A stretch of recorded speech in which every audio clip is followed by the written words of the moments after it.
Welcome back to Business here on Prime Business. My name is Winston Taki, and now to our first business story. The IMF is urging the Bank of Ghana and other central banks in Africa not to rush to increase policy rate to help check inflation as a result of the current war in the Middle East. The fund noted that it will still be prudent to monitor the current development and get the timing right. Pierre-Olivier Gorinchas is the chief economist and Director of Research Department at the IMF and has been speaking at the launch of the Global Economic Outlook Report in Washington, D.C., USA. Our analysis shows the supply curve is now much flatter, making any central bank engineered disinflation more costly in terms of unemployment. So what should policymakers do? Let's start with central banks.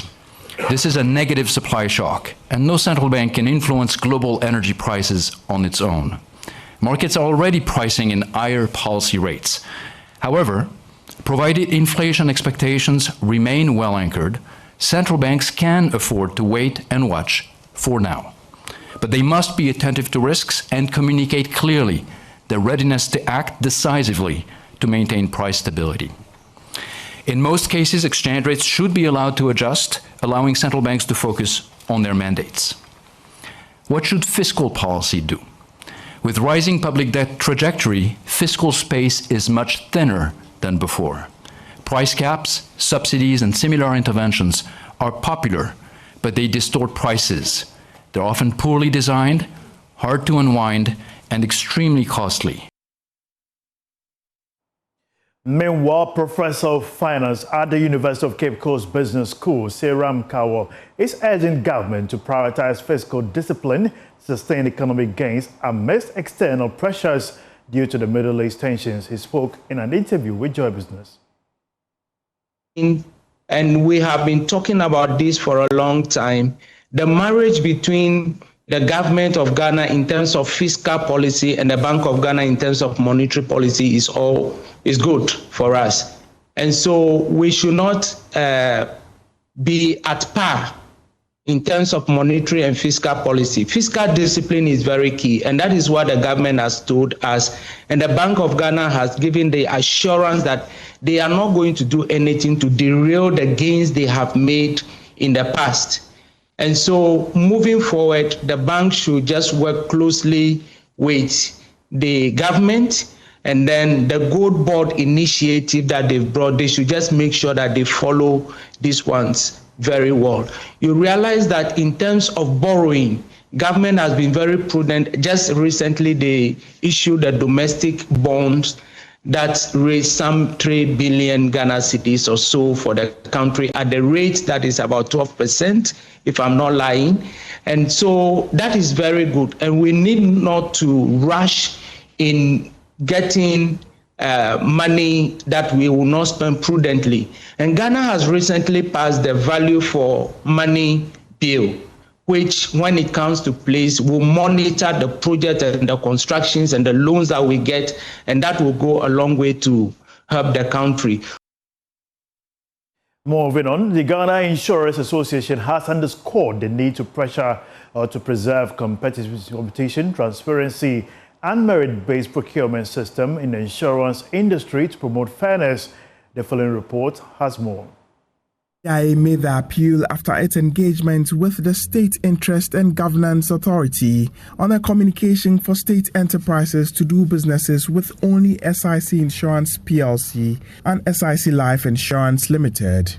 According to SIGA, its communication was not intended to compel all state enterprises to solely deal with SIC. In the GI release, SIGA clarified that the intent was to promote intertrading within the state enterprise ecosystem in line with sound commercial and procurement principles and not to impose exclusivity. SIGA further emphasized that the initiative is not a call for blind loyalty, but rather a strategic business.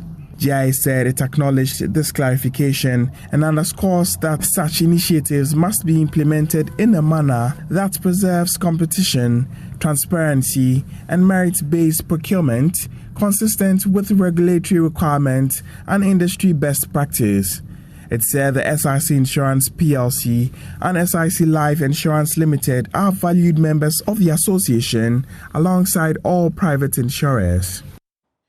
The Chief Executive Officer of the Ghana Venture Capital and Private Equity Association, Amajampo, is urging government to prioritize affordable and sustainable financing through venture capital to support its flagship Big Push initiative for national development. Speaking to Joy Business in Accra, she added that this approach will strengthen private sector participation and support operations across the value chain.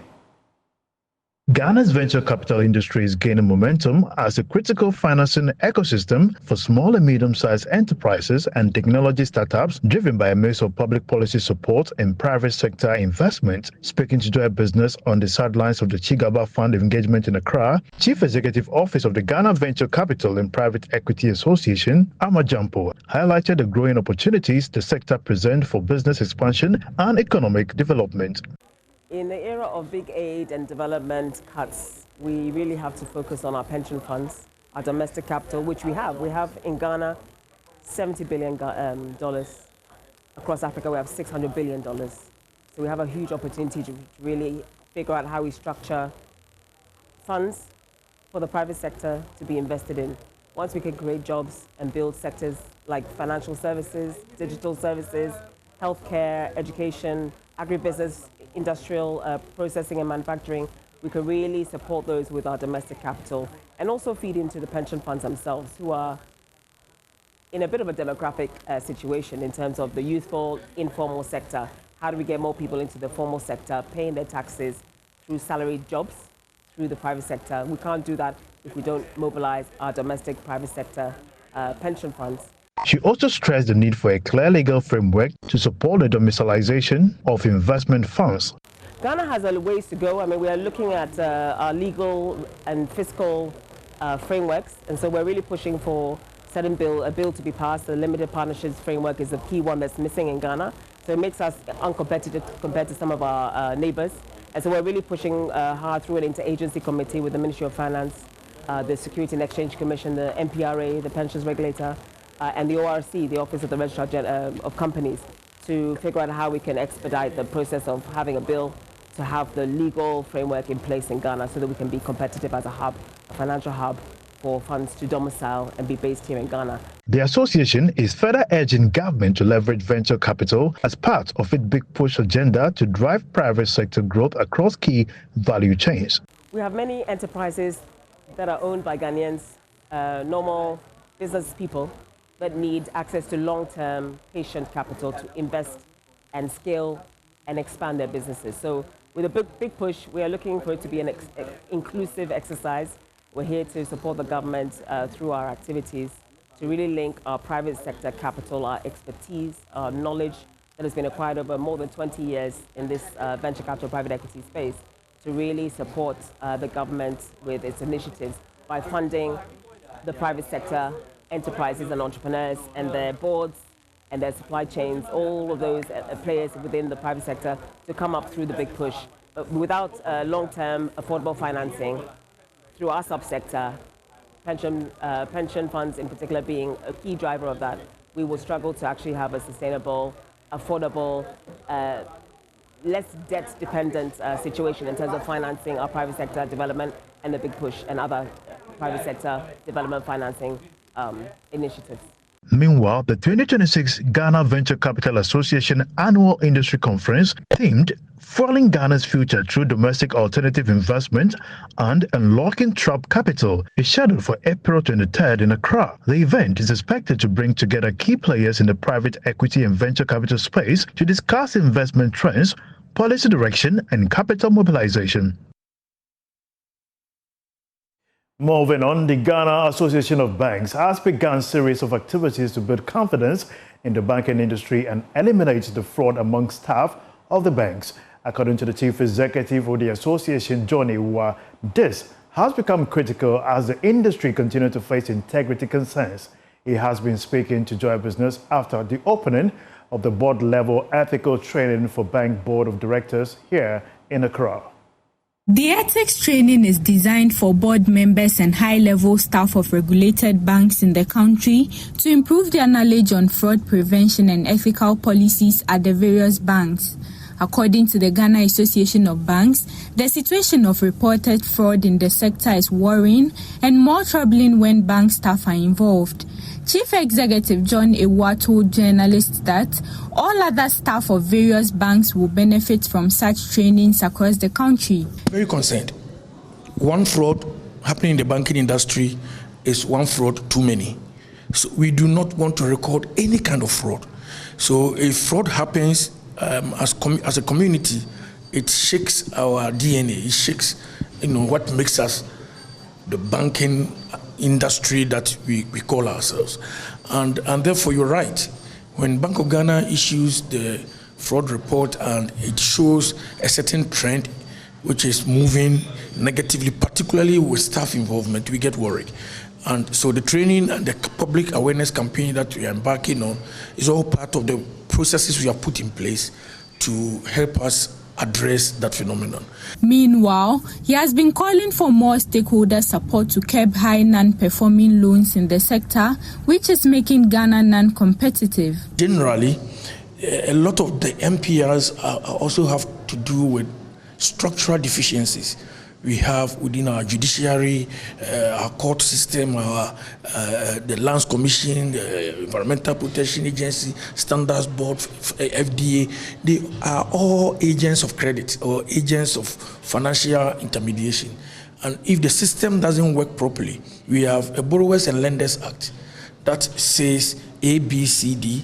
Once you start to implement A, B, C, D, because of distress, the customer moves to the court and then they are accommodated.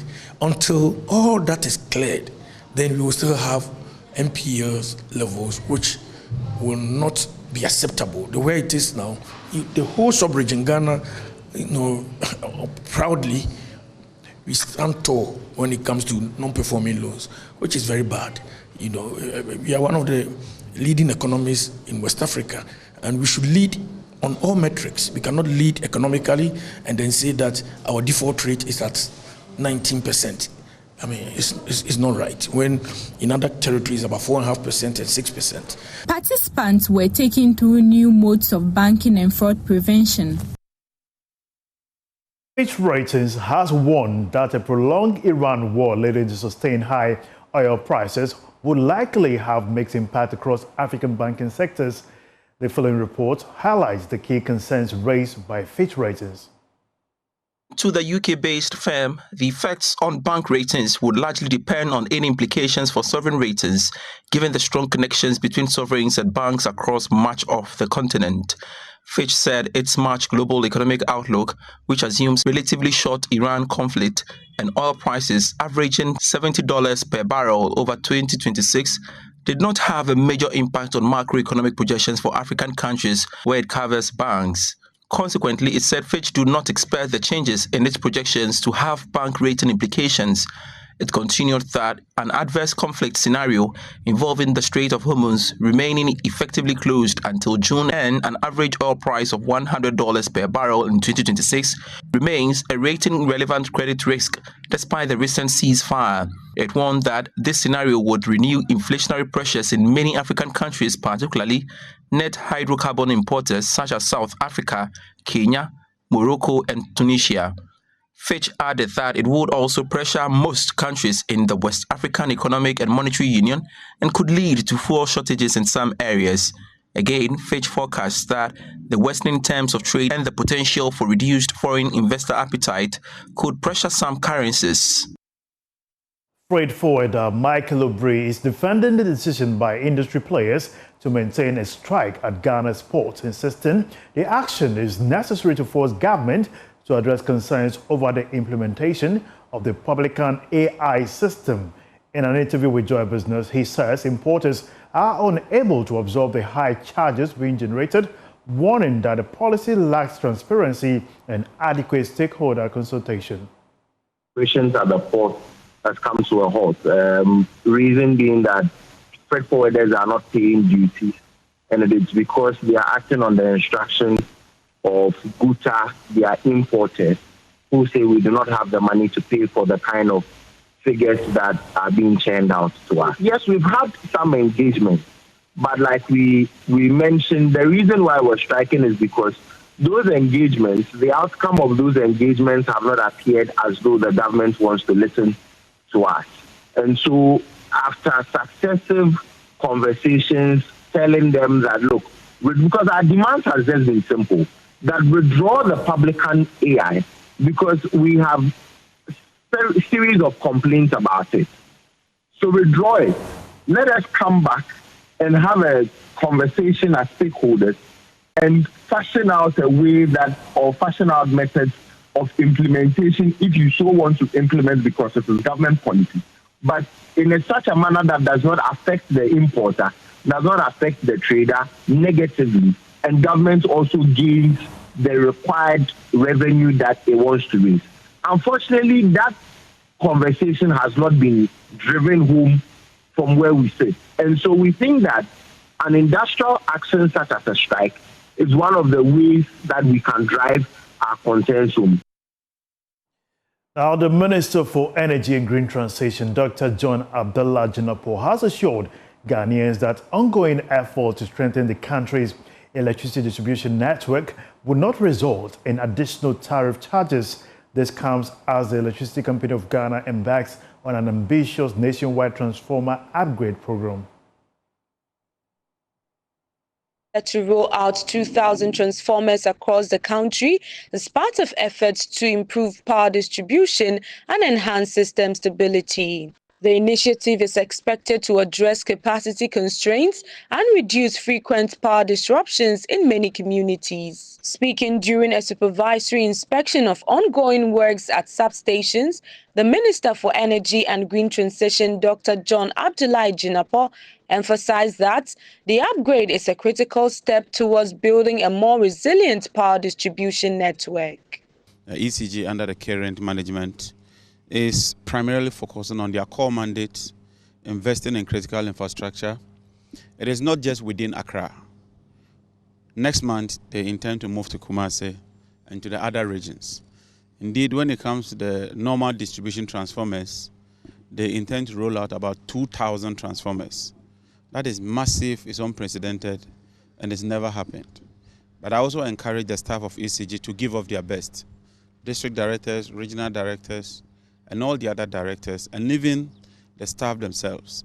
Despite the scale of the investment, the minister assured consumers that the upgrade will not lead to any increase in the electricity tariffs. We do not intend that we'll burden the consumer with extra tariff.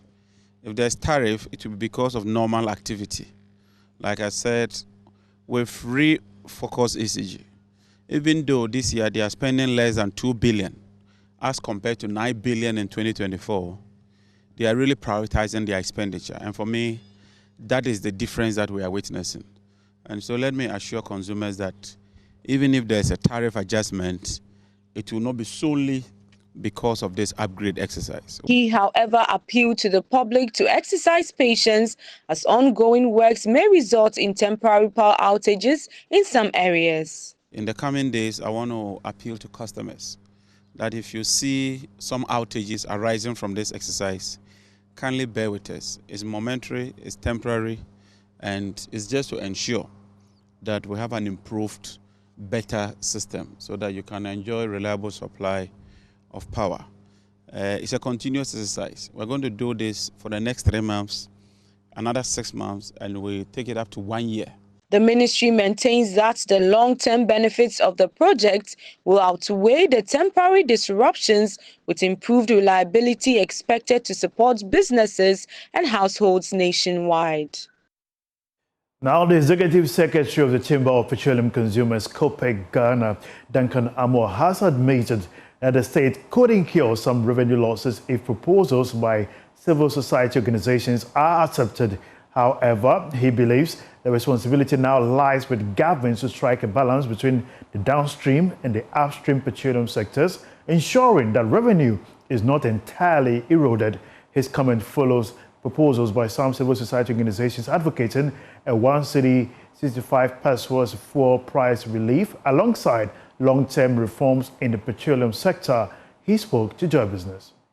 We are quite certain as civil society organizations that there will be some loss of revenue to the state. And for that matter, the various agencies on whose behalf some of these levies or margins or taxes is collected. What we are, however, very optimistic of happening is a balancing situation where the state or government doesn't lose revenue entirely. Because as we speak, crude prices are way above $100 a barrel.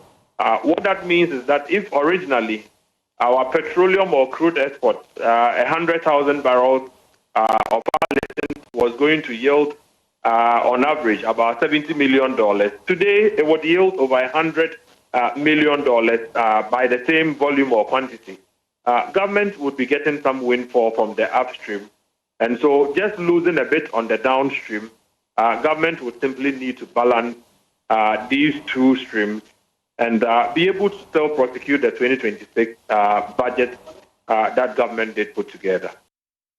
Away from that, more than 20% of the country's finished petroleum product needs for the first half of 2025 came from the United Arab Emirates. This revelation was captured in the last petroleum product analysis seen by Joy Business. Details in the following report. The report showed that from January to June last year, imports from the United Arab Emirates accounted for 20.5% of the country's finished petroleum product needs.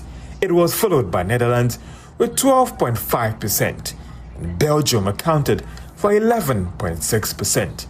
The report also showed that 90% of Ghana's petroleum product needs were imported, exposing the country to some external shocks and exchange rate pressures. According to the Bank of Ghana, oil and gas imports under merchandise import component of the external sector remains the largest of the country's import bill.